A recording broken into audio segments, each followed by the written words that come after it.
안녕하세요. 지금부터 2023 과학과 교수학습 자료개발에서 하늘을 관측하는 새로운 방법을 주제로 기초 탐구의 온도에 대한 내용을 소개해 드리겠습니다. 먼저 저희 자료개발의 기본 취지를 말씀드리겠습니다. 2022 개정 교육과정과 함께하는 과학과 탐구 활동으로 지능형 과학실온을 활용한 수업이 가능하도 공동탐구 프로그램으로 개발하려고 노력했습니다. 공동탐구 프로그램은 실생활 관련 과학 탐구를 위해 협력적으로 데이터를 수집, 분석하고 탐구 결과를 공유하도록 설계된 학생 중심 프로그램으로 기초 탐구, 심화 탐구, 자유 탐구라는 세 가지 단계로 진행됩니다. 그 중에서도 이 부분에서는 기초 탐구에 대한 부분을 다루려고 합니다. 기초 탐구는 탐구 주제와 관련된 기초적인 과학적 지식에 대하여 학습하는 단계로 단순히 과학적 지식을 제공하던 과거의 방식이 아닌 탐구 활동을 통해 학생들이 스스로 과학적 지식을 구성할 수 있도록 자료를 구성하려고 했습니다. 기초 탐구를 시작하기 전에 알아야 할 기본 개념에 대하여 알아봅시다. 온도란 무엇을 의미할까요? 온도의 정의는 따뜻함과 차가움의 정도 또는 그것을 나타내는 수치로 물리적으로는 열평형을 특징 짓고 열이 이동하는 경향을 나타내는 양이며 미시적으로는 계를 구성하는 입자가 가지는 에너지의 분포를 정하고 그 평균값의 표준이 되는 양입니다. 보통 물체를 구성하고 있는 분자들의 운동 속도에 의해서 결정되며 날씨와 기후의 중요한 요소 중 하나입니다. 그렇다면 온도는 어떻게 측정할까요?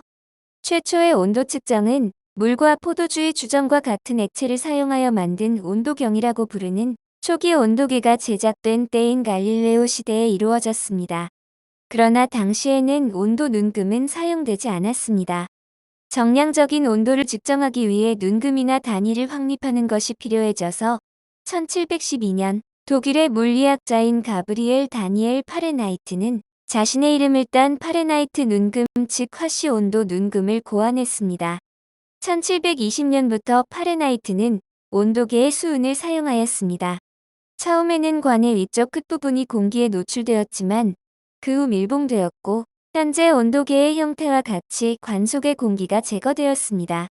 초기에는 눈금 중에 한 점만 고정시켰지만 후에 파레나이트는 두 개의 고정점을 도입하였습니다. 초기에 그가 정한 첫째 고정점은 1709년 단지에서 관측된 가장 낮은 온도였지만 그 후 얼음, 물, 소금의 혼합이 유지되는 최저 온도를 0점으로 잡았습니다. 두 번째 고정점에 대해서는 그가 임의로 선택한 사람 체온인 96도였습니다. 이 눈금을 근거로 하여 그는 얼음에 녹는 점을 32도로 정하고 물에 끓는 점을 212도로 결정하였습니다. 파레나이트의 원래 기준점들은 정확하게 재생시키는 것이 어려웠기 때문에 현재의 파레나이트 눈금은 결빙점과 증기점을 사용하여 정의됩니다. 1736년 스웨덴의 천문학자인 셀시우스는 물에 어는 점을 100도로 하고 물에 끓는 점을 0도로 하는 백분도 눈금을 고안하였습니다. 이것은 후에 스웨덴의 식물학자인 린네에 의해서 현재와 같이 물에 어는 점을 0도로 물에 끓는 점을 100도로 하는 것으로 전환되었습니다. 이 백분도 눈금은 창안자의 이름을 따서 셀시우스 눈금으로 불려지고 있습니다. 1848년에는 나중에 켈빈경으로 자기를 받은 스코틀랜드의 물리학자인 윌리엄 톰슨이 절대 눈금, 즉 열역학 온도 눈금을 개발하였습니다. 여기서 절대 영도는 모든 분자 운동이 사라지는 온도입니다. 켈빈 온도의 눈금차는 셀시우스 눈금차와 동일하고 절대 영도는 마이너스 273.15도씨에 해당합니다. 오늘날 정밀한 보정을 위해서 1136.15 헥토파스칼인 표준 기압하에서 물의 삼중점을 아래쪽의 고정점으로 하고 끓는 점을 위쪽의 고정점으로 사용하고 있습니다. 물의 삼중점은 0.01도씨이기 때문에 얼음의 녹는 점 0도씨와 거의 동일하게 보편적으로 사용됩니다. 이 세 가지 온도 눈금의 혼사는 다음과 같이 이루어집니다. 온도를 측정하는 기본적인 기구는 온도계입니다. 많은 종류가 있지만 가장 일반적으로 사용되는 형태는 유리관 액체 온도계입니다. 유리관 속의 액체가 온도에 따라 팽창하는 성질을 이용하여 만들어진 유리관 액체 온도계는 일반적으로 수은을 사용합니다. 최저 온도계는 금속 슬라이드가 알코올 속에 들어가 자유롭게 유리관을 움직이다가 액체에 메니스커스가 형성되면 지시침이 정지하도록 설계되었습니다. 메니스커스란 그림에서 보이는 것처럼 유리관 속의 액체 표면이 반달 모양을 이루는 것을 말합니다. 최고 온도계는 그림처럼 수은 기둥 내부에 잘록한 부분이 존재합니다. 온도가 하강하게 되면 수은 기둥은 잘록한 부분이 깨지면서 수은이 굽으로 되돌아오지 못하도록 설계되어 있습니다. 최고 온도와 최저 온도를 함께 측정할 수 있는 식스 온도계는 U자 모양의 관으로 구성되어 있으며 각 끝부분에 구부를 가지고 있습니다. 구부 중에 하나는 전부 알코올로 채워져 있고 다른 부분은 일부분만 알코올로 채워져 있습니다. 관의 밑부분은 수은으로 채워져 있습니다. 온도가 올라가면 구부 속에 채워진 액체가 팽창하여 부분적으로 채워진 구부 쪽으로 수은을 밀게 됩니다. 온도가 떨어지는 경우에는 반대 현상이 나타나게 됩니다. 수은 기둥의 양 끝부분이 현재 온도를 나타냅니다. 바이메탈 자기온도계는 연속적인 기온의 변동을 자동적으로 자기 기록지에 기록하기 위한 온도계로 현재 널리 보급되어 이용되는 금속재 온도계입니다. 초등학교에서 자주 볼 수 있는 백엽상은 온도계와 습도계를 태양 복사와 지구 복사로부터 보호할 뿐만 아니라 강수로부터도 보호하는 나무 상자를 말합니다.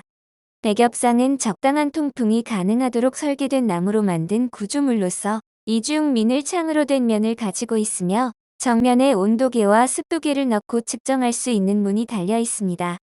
지붕 또한 공간을 가진 이중으로 되어 있고 밑면은 반자들을 중첩시켜 만들어 공기가 자유롭게 이동할 수 있도록 되어 있습니다.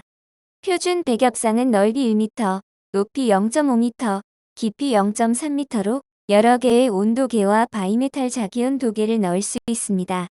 일반적으로 공기를 가열시키는 요소로 태양 복사 에너지를 생각하는 경우가 많습니다. 그러나 태양 복사 에너지는 대기에 잘 흡수되지 않습니다. 왼쪽에 보이는 부분이 태양 복사 에너지의 파장대이고 오른쪽에 보이는 부분이 지구 복사 에너지의 파장대입니다. 이것으로 보면 태양 복사 에너지는 주로 가시광선 영역에서 최대 에너지를 나타내며 지구 복사 에너지는 주로 적외선 영역에서 최대 에너지를 나타냅니다. 그림의 제일 아랫부분을 보면 대기의 흡수율을 알 수 있는데 이를 통해 대기에 주로 흡수되는 것이 지구 복사 에너지임을 알 수 있습니다. 저희도 지역이 더운 이유는 지표면이 많이 가열되어 있고 이것으로 인해 대기가 많이 가열되어 기온이 높기 때문입니다. 반대로 고위도 지역이 추운 이유는 지표면이 많이 냉각되어 있고 이로 인해 대기가 냉각되어 있어 기온이 낮기 때문입니다. 온도와 관련된 기초 탐구 과정은 크게 3단계로 나누어 살펴볼 수 있습니다. 먼저 온도의 정의, 온도의 단위, 온도 측정 방법에 대한 기본적인 개념을 학생들이 서적, 인터넷 등의 자료를 이용하여 스스로 찾아볼 수 있도록 구성했습니다. 두 번째 단계는 열이 전달되는 여러 가지 방법, 즉 전도, 대류, 복사에 대하여 간단한 실험을 통해 알아보고 열과 온도는 어떤 관계를 가지고 있는지를 생각하면서 실험할 수 있도록 구성했습니다.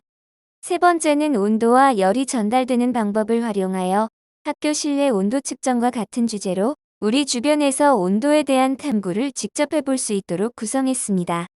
기초탐구 1차 시에 대한 학생 활동지 예시입니다. 이 시간에 알아볼 핵심 개념과 학습 목표를 제시한 후에 학생들이 직접 찾아보고 알아내야 하는 개념을 물어보는 방식으로 활동지를 구성했습니다. 실제로 학생들이 자료 조사를 통해 활동지를 작성한다면 이러한 형태가 될 것이라 생각됩니다. 기초탐구 2에서 3차 시에 대한 학생 활동지 예시입니다.